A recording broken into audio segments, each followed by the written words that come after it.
తామసో భూతసూక్ష్మాదిర్యతః కం లింగమాత్మనః ఏతస్మాద్ ఆత్మనః ఆకాశః సంభూతః. ఇది వేద మంత్రాల్లో చెప్పబడింది. అంటే ఆకాశము పరమాత్మ యొక్క సాంకేతికమైన ప్రాతినిధ్యం వహిస్తుంది అని అర్థం. ఆకాశం నుండి శబ్దము ఫామ్ అయింది అంటుంటారు, కానీ నిజానికి శబ్దం నుండి వచ్చిన ప్రోడక్టే ఆకాశం. ఆ శబ్దం అనేది మిథ్యాహంకారము రజోగుణంతో కలిసినప్పుడు మార్పు చెందిందనమాట, ట్రాన్స్ఫామ్ అయింది. ఇంకా రజోగుణము మరియు తమోగుణంతో ఉన్న వ్యక్తులు భగవంతుణ్ణి ధారణ చెయ్యలేరు. అటువంటి వాళ్లకు ఆకాశమే పరమాత్మను సూచించేలాగా ప్రాతినిధ్యం వహిస్తుంది అని చెప్తున్నారు. ఈ భౌతిక సృష్టి అంతా కూడా ఆ సూక్ష్మం నుండి స్థూలానికి డెవలప్ చేయబడింది. నెక్స్ట్ శ్లోకంకి వెళ్దాము. కాలమాయాంశయోగేన భగవద్వీక్షితం నభః నభసః అనుశ్రుతం స్పర్శం వికుర్వన్ నిర్మమే అనిలం. నభము అంటే ఆకాశము. భగవద్వీక్షితం, భగవంతుడు తన చూపును సారించాడు. ఆ ఆకాశం ఎలా ఉంది? కాల మాయ అంశయోగేన. కాలము మాయ అంటే భౌతిక శక్తి ఉంది కదా, ఈ కొంతవరకు మిశ్రితమై ఉన్నటువంటి ఆకాశం పైన భగవంతుడు దృష్టిని ప్రసరించాడు. మొదట స్పర్శ అనేది అనుభవం అయింది. దాంతో ఆకాశంలో వాయువు ఉత్పత్తి చేయబడింది.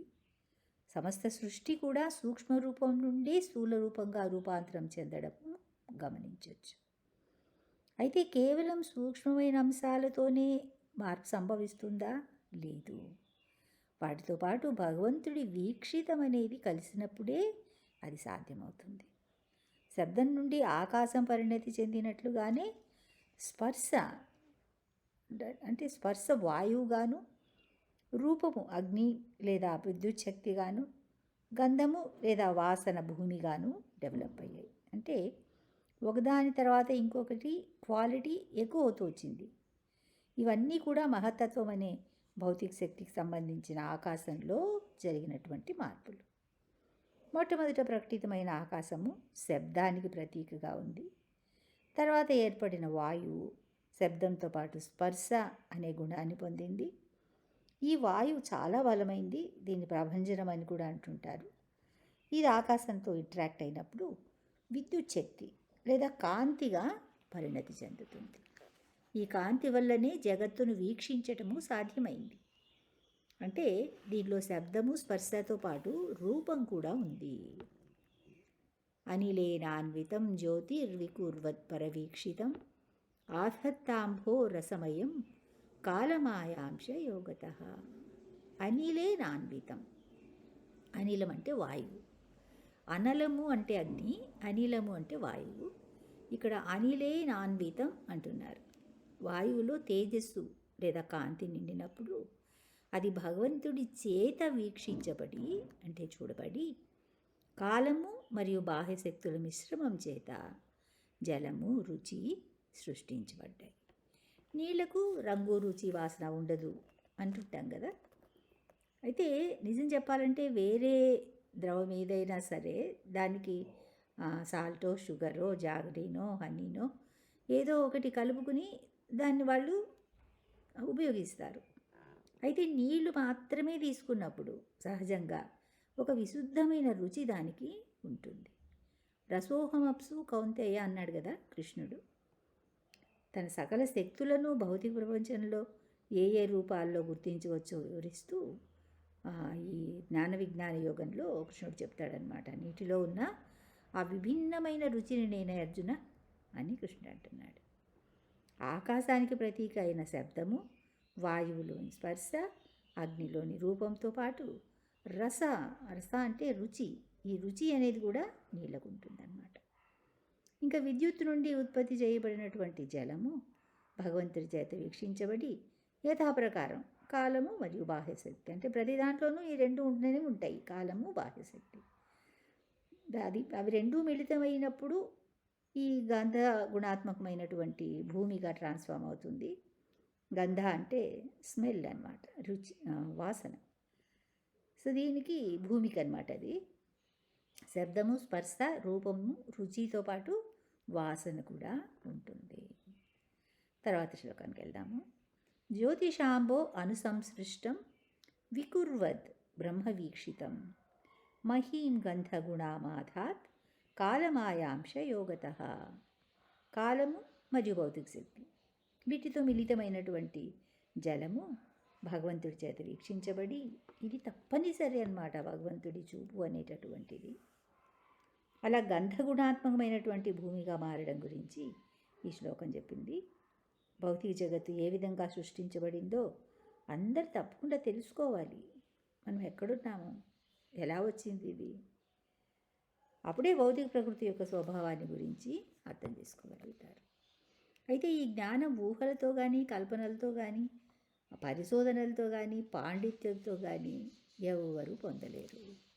ఆధ్యాత్మిక జ్ఞానము గురువు, శాస్త్రాలు, సాధుపురుషుల నుండి స్వీకరించాలి అని వేద నిర్దేశనం ఉంది.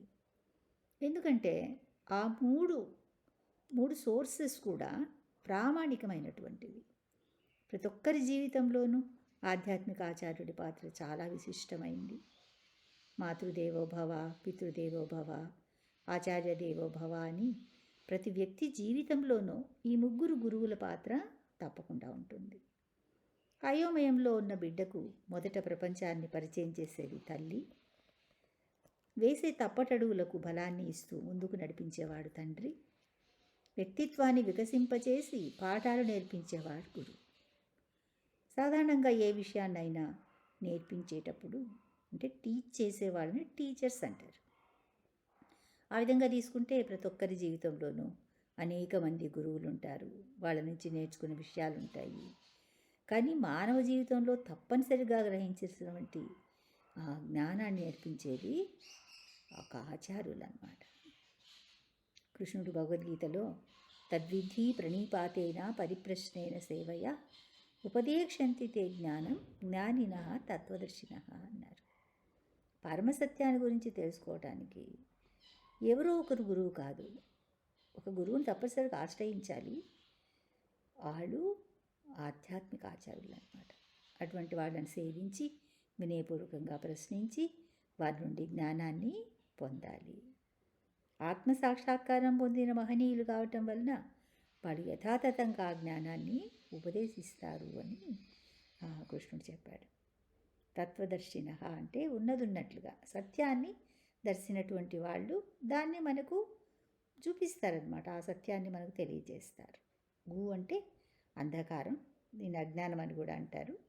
రు అంటే దాన్ని తొలగించేవాడు.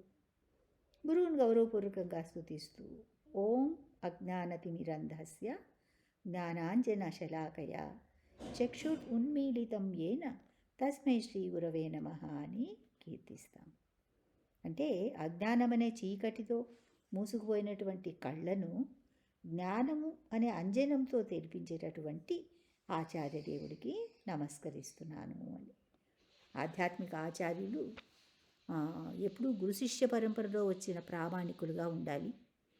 వాస్తవానికి భగవంతుడైన శ్రీకృష్ణుడే పరమ ఆధ్యాత్మిక ఆచార్యుడు. భగవంతుడి సందేశాన్ని యథాతథంగా అందించేవాళ్ళు ప్రామాణిక ఆచార్యులు. ధర్మస్థు సాక్షాత్ భగవత్ ప్రణీతమని భాగవతం చెప్తుంది. వైష్ణవ సంప్రదాయాలు ఈ మార్గాన్ని అనుసరిస్తున్నాయి. పరంపరలో వచ్చిన ప్రామాణిక ఆచార్యుడిని భగవంతుడితో సమానంగా సేవించాలి అని శ్వేతాశ్వతర ఉపనిషత్తు ధృవీకరిస్తూ ఉంది. యశదేవే పరాభక్తి యథాదేవే తథా గురౌ తస్యైతే కథితాహ్యర్థ ప్రకాశం తే మహాత్మనః. భగవంతుడిని ఆశ్రయించటము, భగవంతుడి పరమ భక్తుడిని ఆశ్రయించటము రెండు సమానమే. ప్రపంచంలో ఎంత గొప్పవారైనా, ఎంత అల్పులైనా ప్రతి ఒక్కరూ ప్రకృతి సిద్ధంగా ఏదో ఒక డిస్టర్బెన్సెస్ అంటే కలతలు, కలవరాలు ఇవి ఉండనే ఉంటాయి. భౌతిక ప్రపంచ స్వభావమే అటువంటిది. జీవిత సమస్యలు ఎవరు అవగాహన చేసుకోలేరో వాళ్ళందరూ బహుబంధనాల్లో చిక్కుకున్న వాళ్ళు. ఒక్కొక్కసారి వివేకవంతులు, అన్నీ తెలిసిన వ్యక్తులు అయినప్పటికీ కూడా పరిష్కారం తోచని సమస్యలు ఎదురవుతుంటాయి. అటువంటి అయోమయంలో మనస్థితి స్థిమితంగా ఉండదు.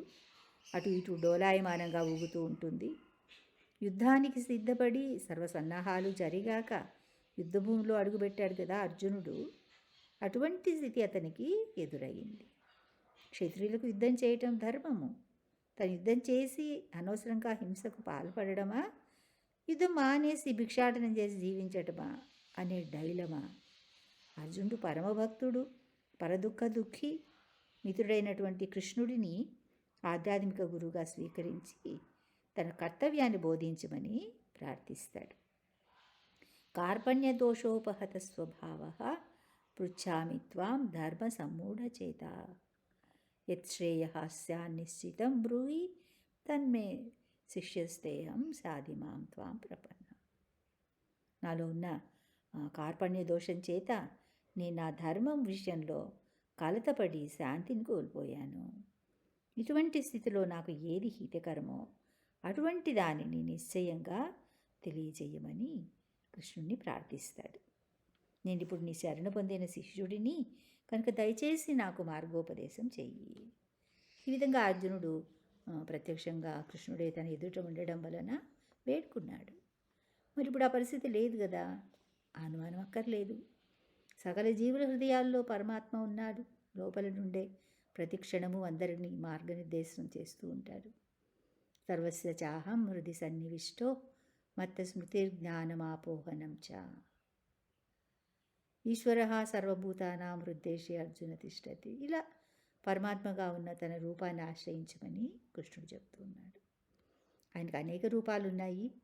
ముఖ్యంగా పరమాత్మ రూపాన్ని ఆశ్రయించడం అంటే ఆయనను వెతుకుతూ ఎక్కడికో వెళ్ళక్కర్లేదు. ఎంతో వైరాగ్యము, తపస్సు, శరణాగతి, దృఢ సంకల్పము ఉంటే తప్ప అటువంటి అన్వేషణ ఫలించదు. అయితే ఆయన పరమాత్మ రూపంగా మనలోనే ఉండటం వలన వెతికే అవసరం లేదు. మనతోనే ఉన్నాడు. ఎప్పటికప్పుడు మనం చేసే పనులను గమనిస్తూ, హెచ్చరిస్తూ, సలహాలిస్తూ. అందుకే సుహృదం సర్వభూతానాం అన్నారు. కానీ బద్ధాత్మలు ఎంత మందమతులు అంటే కనీసం తమను తాము ఆత్మరూపులుగా గుర్తించేపాటి వివేకం కూడా ప్రదర్శించటం లేదు. ప్రత్యక్షంగా ఎదుట నిలబడి మాట్లాడితే కానీ అర్థం కాని వాళ్లకు తమ లోపల ధ్వనిస్తున్న అంతర్వాణి ఎలా వినిపిస్తుంది? అందుకని తన తరఫున తన ప్రతినిధిగా తన మాటలను విడమర్చి చెప్పే గురువును ఆయన పంపించారు. ఆ విధంగా భగవంతుడి తరఫున వచ్చినటువంటి గురువు చెప్పే మాటలు యథాతథంగా ఆయన చెప్పే మాటలే ఉంటాయి. అంటే కృష్ణుడి మాటలనే గురువు రిపీట్ చేస్తుంటారనమాట. సాక్షాద్ధరిత్వేన సమస్త శాస్త్రై ఉక్తస్తథా భావ్యత ఏవ సద్భిః. మనం గురువందనం చేసేటప్పుడు అంటే ప్రొద్దున మంగళారతిలో ఆచార్యుల్ని కీర్తిస్తూ చెప్పే దాంట్లో ఈ శ్లోకం ఉంటుందన్నమాట. అంటే గురువుని సర్వోన్నతుడైన భగవంతుడిలాగా గౌరవించాలి. ఆయన కృష్ణుడికి అత్యంత సన్నిహితుడైన సేవకుడు. దీని సమస్త శాస్త్రాలు చెప్పాయి. ప్రామాణికులు అందరూ దీన్ని అనుసరిస్తున్నారు.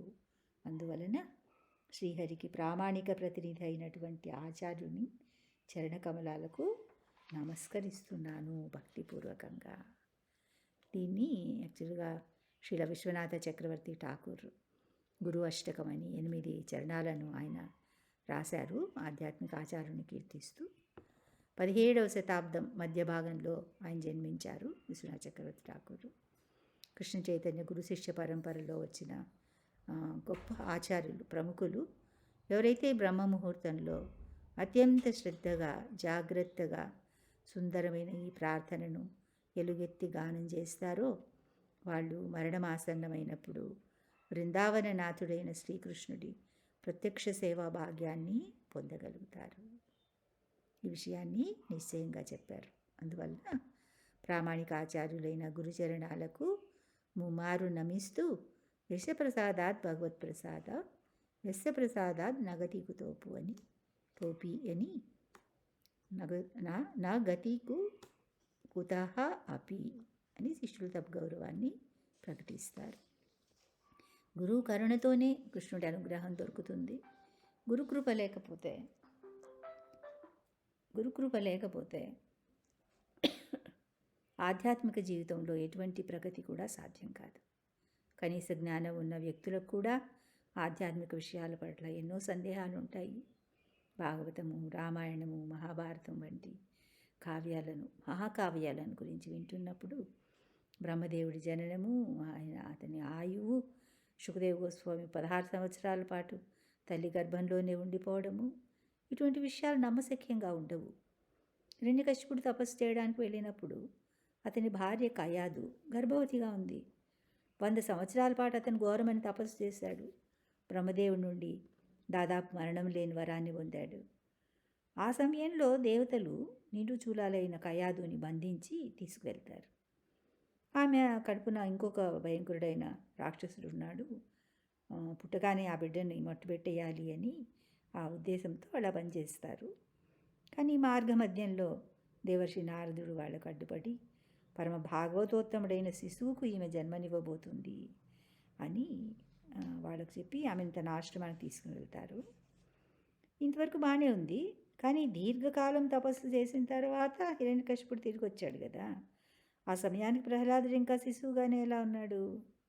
100 సంవత్సరాల బిడ్డకు జన్మనివ్వకుండా కయాద ఎలా ఉంది? ఇటువంటి అనుమానాలు సవాలక్ష వస్తూ ఉంటాయి అందరికీ కూడా. అంటే ఎంతోమందికి వస్తాయి, తెలిసిన వాళ్ళకి రావు. అందువల్లనే శాస్త్రాలు, పురాణాలు, ఇతిహాసాలు లాంటివి ఎవరికి వాళ్ళు చదువుకుంటే అర్థం కావు. విద్య ఏదైనా గురుమూలకంగానే స్వీకరించాలి. అప్పుడైనా, ఎప్పుడైనా, ఇప్పుడైనా సరే. ఈ అకాడమిక్ ఎడ్యుకేషన్ అయినప్పటికీ కూడా ఎవరికి వాళ్ళు ఇంట్లో కూర్చొని చదువుకోగలిగితే ఇంకా ఇన్ని స్కూళ్ళు, కాలేజీలు, యూనివర్సిటీలు ఎందుకు కదా.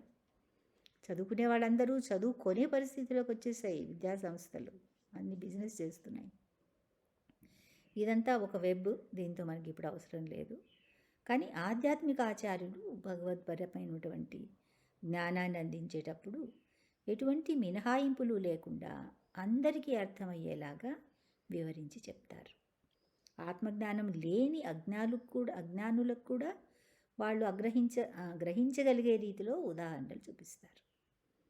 ఇప్పుడు మనం చెప్పుకుంటున్న శ్లోకాల్లో కూడా రజస్తమో గుణాలు ప్రధానంగా ఉన్న వ్యక్తులు దేవదేవుణ్ణి ధారణ చేయలేరు అని శ్లోకంలో చెప్పుకున్నాం ప్రారంభంలో. అటువంటి వారి కోసమే పరమాత్ముడికి పోలికగా ఆకాశాన్ని చెప్పటం జరిగింది. ఆకాశం విశాలమైంది కదా, ఎంత విస్తారంగా ఉంటుందో ఎవరు ఊహించని కూడా ఊహించలేరు. సముద్రం కంటే కూడా ఆకాశం విస్తారంగా ఉంటుంది. అదేవిధంగా క్షీరోదక సాయి విష్ణువు అణువణువులోనూ స్థావర జంగమాలన్నిటిలోనూ ప్రవేశించటమే కాకుండా సమస్త జగత్తులోని సకల జీవుల హృదయాల్లోనూ పరమాత్మగా నిలవై ఉన్నారు. అపరిమితుడైన ఆయన శక్తికి పరిమితులుండవు. అన్నిటిలోనూ అంతటా ఉన్నప్పటికీ వేటితోనూ నాకేం సంబంధం లేదు అంటున్నాడు కృష్ణుడు. జీవాత్మ చేసే పనులకు పరమాత్మ ఎప్పుడూ అనమాట. అంటే అఫెక్టెడ్ అంటే పరంగా ఉన్నారంటారు కదా. అలాగే ఆకాశం కూడా సూర్యుడు, చంద్రుడు, నక్షత్రాలు ఆకాశంలో అన్నీ కనిపిస్తున్నాయి. అయితే అవి ఏవి ఉన్నా లేకపోయినా, ఈ ఉరుములు, మెరుపులు, పిడుగులు ఎటువంటి విభత్సం జరిగినా ఆకాశానికి ఏ సంబంధం లేదు. అది ఎప్పుడూ ఒకేలాగా స్థిరంగా ఉంటుంది. ఇక్కడ మైత్రేయ ఋషి భగవంతుడు సృష్టి కార్యాన్ని ఏ విధంగా జరిపాడో వివరిస్తున్నారు. విదురుడు గొప్ప భక్తుడు, 12 మంది మహాజనులలో ఒకరు అయినప్పటికీ భగవంతుడి పురుషావతారాలు మొదలుకుని భౌతిక జగత్తుకు సంబంధించిన స్థూల సూక్ష్మ అంశాలన్నీ ఏ విధంగా ప్రకటితమయ్యాయి అని మొదట ప్రశ్నించి, అంటే ఆయనకు తెలియక కాదు, మైత్రేయమునిని గురువుగా స్వీకరించి శిష్యుడిలాగా అర్థించారు. భగవంతుడు సర్వసమర్థుడు, ఎటువంటి క్లిష్టమైన కార్యాన్నైనా కష్టపడి చేయాల్సిన అవసరం ఆయనకు లేదు. ఒక వినోదపు క్రీడలాగా పిల్లలు ఆడుకున్నంత తేలిక, కేవలం ఆయన ఇచ్చేతో అన్నీ జరిగిపోతూ ఉంటాయి. ఫలానాది జరగాలి అని ఆయన సంకల్పిస్తే సచ్చిదానంద స్వరూపుడైన భగవంతుడు శుద్ధ చైతన్యం కదా. ఆ శుద్ధ చైతన్యానికి నీడ లాంటిది మహత్తత్వం అంటే. దీన్ని జర్మినేటెడ్ సోర్స్ అంటారు. స్త్రీ గర్భంలో ప్రవేశించిన పురుష బీజము అంకురించి శిశువైనట్లుగా బీజ కారణము లేదా బీజ ప్రదానము చేసేది భగవంతుడు. మరి మహత్తత్వం క్షేత్రం లాంటిది.